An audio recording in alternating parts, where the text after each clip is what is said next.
আলুর দামে ধস, চরম সংকটে চাষিরা। মাঠে আলুর দাম মাত্র 300 টাকা কুইন্টাল, অথচ বিঘে প্রতি চাষে খরচ প্রায় 35,000 টাকা। ফলে লাভ তো দূরের কথা, বীজের কেনার টাকাও জোটার সম্ভাবনা নেই বলেই জানাচ্ছেন কৃষকরা। এরই মধ্যে বস্তার দামও 10 টাকা থেকে বেড়ে 20 টাকা হয়েছে, যা চাষিদের ওপর বাড়তি চাপ তৈরি করছে।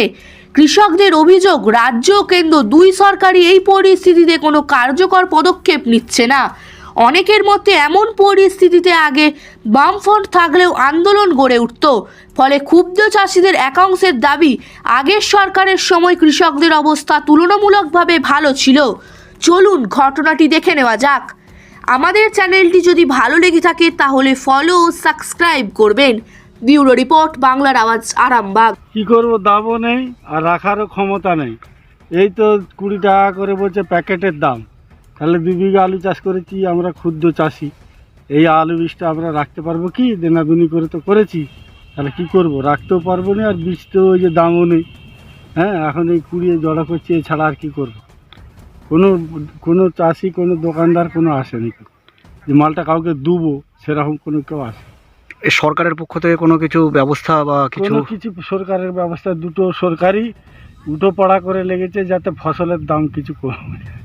ধানেরও দাম নাই, তিলেরও দাম নাই, আলুরও দাম নাই, চাষিদের মরণ ছাড়া কোনো গতি নাই। যে আলু আপনি চাষ করেছেন, হ্যাঁ, 1 বিঘে আলু চাষ করতে যে আপনার খরচ কতটা হয়েছে? 35,000 টাকা খরচা। আর সেখানেতে যদি আলু বিক্রি করবেন কতটা কি? আলু বীজেও ওই পয়সা আসবে না। 1 বিঘে আলু বীজে 35,000 টাকা হবে না। দেখুন আজকে 300 টাকা বাজার বলছে, তাহলে কি করে আলু বীজে কি হবে অবস্থা?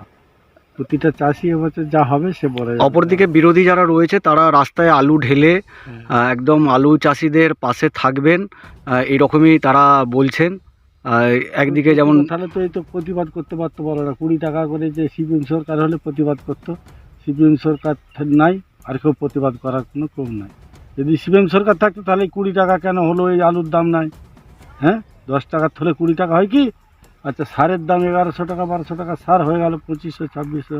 তাহলে আজকে আলুর কিছু আলু যখন আমরা বীজ কিনছি, এবছরও তুমি বলো 2200 টাকা বীজ কিনছি, তাহলে এই বীজতে যাওয়ার সময় এই অবস্থা। এই ভোটের মুখেতে একদম চাষিরা যারা রয়েছে, কদিন পরে ভোট ঘোষণা হবে। হ্যাঁ, সেই ক্ষেত্রে আপনাদের তো একটা সমস্যা। সমস্যা মানে বিরাট সমস্যা, কিছু করার নেই। অথচ আলুই কিন্তু হচ্ছে এই রাজনীতি ঠিক করছে ভোটে। ভরসা ভোটের রাজনীতি তো আলু ঢুকে গেছে। হ্যাঁ হ্যাঁ, সেই ক্ষেত্রে তাহলে কোন সরকার ভালো ছিল বলে মনে করবেন? সরকার আমার তো মনে হয় সিপিএম সরকারই ভালো ছিল। তারা সব কিছুর প্রতিবাদ করতো।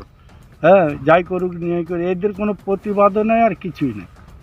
যা হচ্ছে মার্কেট, এতে এরা যেই দিকে এসছে কোম্পানিদের লাভ হচ্ছে। আপনি আলুর দাম পাবেন বলে মনে হচ্ছে যেটা খরচা করেছেন? কোনো আশা কিছু না। কতটা আলু চাষ করেছিলেন? 2 বিঘে। 2 বিঘে চাষ করেছিলেন। এখন আজকের বস্তা রেট কত বলছে, মানে আলুর আজকে জমিতে? 300 টাকা মার্কেট। 300 টাকা 2 বস্তায়। 2 বস্তায় 300 টাকা? হ্যাঁ, 2 বস্তায় 300 টাকা? আমাদের এখানে কুইন্টাল আছে। কুইন্টালে 300 টাকা? হ্যাঁ। আচ্ছা আচ্ছা আচ্ছা। 150 টাকা বস্তা। 150 টাকা বস্তা? হ্যাঁ। একটা বস্তায় 50 কিলো করে থাকে। হ্যাঁ, এই জায়গাটা কোথায়? এটা হচ্ছে হাজিপুর। হাজিপুর। হ্যাঁ। আপনার নাম? আমার নাম মহাদেব ঘোষ।